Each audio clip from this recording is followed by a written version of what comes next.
हालात तो हमारे बहुत ही ख़राब है, वो सब देख ही रहे हो आप। कमाते हैं तब जाके दो रोटी खाते हैं। हम खुद अनपढ़, हमारे बच्चे अनपढ़ रह गए, नशे पतों में पड़ गए, काम धंधा करते ही नहीं है। अब पोती पोते हैं जो उनके लिए करना पड़ता है, मेहनत करके उन बच्चों को पढ़ाना लिखाना चाहती हूँ। उस समय के हालात क्या थे, अगर हालातों की बात करें? उस समय हम ठीक थे, अपने घर आराम से बैठ के दो रोटी खा रहे थे, गुजर बसर हो रहा था, कोई टेंशन नहीं थी हमें। ताज़ा कमाते थे, ताज़ा खाते थे। लेकिन ऐसे दिन नहीं देखे थे हमने जो एक इंदिरा कांड में हमारे साथ हुआ है ना, ये कभी भी नहीं भूलेंगे हम। जब तक ज़िंदगी रहेगी हमारी तब तक हम लड़ाई लड़ते रहेंगे। हम मर जाएंगे, आगे हमारे बच्चे हैं वो लड़ाई लड़ेंगे। लेकिन वहाँ पर उस समय हालात क्या थे, अगर थोड़ा डिटेल में बताइए। जब जहाँ हम रहते थे 1984 में जो दंगे हुए थे। 84 में, ये 31 तारीख को जैसे इंदिरा गांधी को गोली लगी थी, तो हमने सुना था कि इंदिरा गांधी को गोली मार दिए जो उसके सिक्योरिटी गार्ड थे। तो हमें ये पता नहीं था कि उसको मारने के बावजूद हम भी मर जाएंगे। हाँ, उसको 31 तारीख को गोली लगी तो टीवियों में ये सब आ रहा था, खून का बदला खून, खून का बदला खून।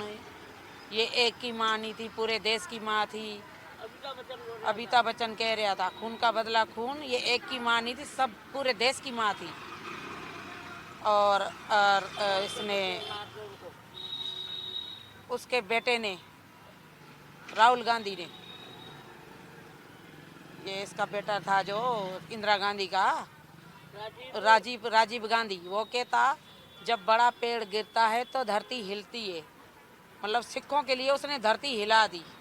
इन्होंने छोटे लोगों को उकसाया, वो छोटे लोग थे, उन्होंने आके हमारे पर वार कर दिया। एक तारीख को भीड़ आ गई मारने के लिए, जिंदों को मारी जा रहे, काटी जा रहे। एक तारीख से जो मारने काटने वाले चले, थके नहीं मारने वाले, भीड़ बढ़ती गई, घटी नहीं। पूरे जो भी कहीं गाड़ियों में सफ़र कर रहा था, ट्रेनों में, उसको भी जिंदों को जला रहे थे। ट्रक ड्राइवर था उसको भी, बसों में था उसको भी, फैक्ट्रियों में था उसको भी। क्या मतलब इतना बड़ा जुल्म कर दिया था, दो जनों ने मारा था, दो जनों का इतना बड़ा सिखों को झेलना पड़ा।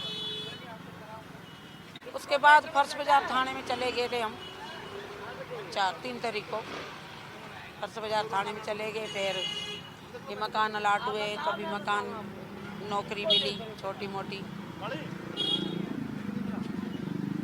नौकरी मिली। उसके बाद हमारी शादी हो गई, हमारे को आदमी भी ऐसे ही मिल गए, बच्चे भी हमारे ऐसे ही हैं। तो उसके बाद आपको लगा कि सरकारें जिस तरीके से बदली, आप लोगों को इंसाफ मिल पाया, मुआवजा मिल पाया? कोई भी हमारे लिए, हमारी सरकार नहीं आई है। सब अपनी अपनी राजनीति है, सब हमारे जख्मों पे नमक छिड़क रहे हैं। हमारी जो 84 की आग जल रही है उसमें सब फुलके सेक सेक के खा रहे हैं। जो पढ़े लिखे लोग एसियों में घूम रहे हैं, एसियों में बैठ रहे हैं, एसियों में सो रहे हैं, और हम रोडों पे जल रहे हैं, मर रहे हैं। हम 84 की आग जलती देख के आए, अभी भी जल रहे हैं हम। आपके परिवार से किसके? मेरे 10 जने गए हैं, मेरा पिताजी, मेरा भाई, मेरे चाचे, ताऊ, मामा, मौसा, जीजा, पूरा टब्बर का टब्बर, पूरी गली खाली हो गई हमारी। 10 जने गए हैं और सब आंखों के सामने देखा है, जिंदे जलते हुए, तड़पते हुए, कैसे वो मांग रहे थे पानी दो, पानी दो, ऐसे रो रहे थे, वो तड़प रहे थे, ऐसे आंतरें निकली हुई थी उनकी, तड़प रहे, वो पानी मांग रहे और वो पेट्रोल डाल रहे उनके ऊपर। ये लो सालो पानी, ये लो सरदारों पानी, ये लो सालो पानी। माँ रो रही है, बेटा मेरा एक ही बेटा बचा है, मत मारो मत मारो। उसको धक्का मार के नाले में फेंक दिया। कोई भी हमारी मदद नहीं कर रहा था। 3 दिन 3 रातें हम तड़पते ही रहे। और मारने वाले कभी भी मतलब ये नहीं सोच रहे थे दिल में कि भाई इतना रो रहे हैं, चिल्ला रहे हैं, इंसान इंसान को मार रहा है, इतना बड़ा जिगर उनका। किसी को थप्पड़ मारने से भी डर लगता है, और उनका इतना बड़ा जिगर था जो हमारा सब कुछ खत्म कर दिया। मामला कोर्ट में चल रहा है, लगता है इंसाफ मिल पाएगा आप लोगों को? क्या इंसाफ देगी सरकार? कोई इंसाफ नहीं मिलेगा हमें। खूनी सरेआम घूम रहे, कोर्ट उनको बरी करके घुमा रही है, कोर्ट उनका साथ दे रही है, जबकि हम रो रहे हैं, मदद मांग रहे हैं सरकार से। हमें तो न्याय सरकार ही देगी ना। हम सरकार को रिक्वेस्ट करते हैं कि हमें न्याय दो, लेकिन हमारा कोई भी ना है ना होएगा। हम तो ऊपर वाले को ही दुआ करते हैं कि वाहिगुरु तू ही हमें न्याय देगा। जो हमारे घर के जिंदे जिंदे जल गए हैं, तड़प रहे, तो वो बेचारे चले गए, उनकी आत्मा को शांति देना। ना हमने उनको कोई खाट कपन दिया, ना उनकी बॉडी मिली हमारे को। ये सरकार ने हमारे हजारों सिखों की लाशें कहाँ कर दी?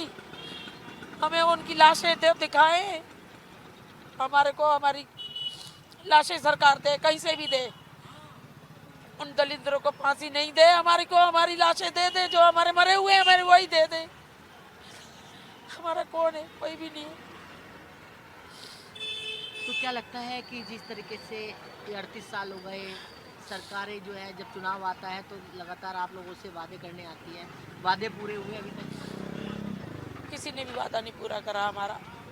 सब आते हैं, हम तुम्हारे को न्याय दिलाएंगे, तुम्हारे को मालिकाना हक दिलाएंगे मकानों का, तुम्हारा बिजली का बिल माफ़ करवाएंगे, तुम्हें मुआवजा दिलाएंगे, तुम्हें नौकरी दिलवाएंगे, सब कुछ कह के चले जाते हैं। फिर जब जीत जाते हैं कोई झांकने भी नहीं आता, कोई धन्यवाद भी नहीं करने आता भी हाँ तुम्हारी वजह से हम आज जीते हैं, कोई भी नहीं आता। इंसाफ, उम्मीद है अब इंसाफ मिल पाएगा? उम्मीद तो लगा के बैठे हैं, कभी ना कभी तो। मैं कह तो रही हूँ, अगर सरकार नहीं न्याय देगी तो ऊपर वाला बेटा है हमारा, वो देगा हमें। हम गुरु के सारे जीते हैं, जो भी हमारा करता धरता दीन दुनिया का मालक हमारा अकाल पुरख बेटा है गुरु ग्रंथ साहब महाराज। कहते हैं ना 1.25 लाख से एक लड़ाऊँ तभी जाके गुरु गोबिंद सिंह नाम कहलाऊँ। हमारी सिखों की जो फौज है वो हमेशा चढ़ती कला में रहेगी। तक किस तरीके से किया जा रहा है? सब्जी बेच के गुजारा कर रहे हैं, क्या करें। अनपढ़ थे, हमारे बच्चे भी अनपढ़ रह गए। अब सब्जी बेचती हूँ मैं, तब जाके 2 वक्त की रोटी खाते हैं, और तो कोई हमारी मदद करने वाला है नहीं, और ना कोई मदद करेगा हमारी।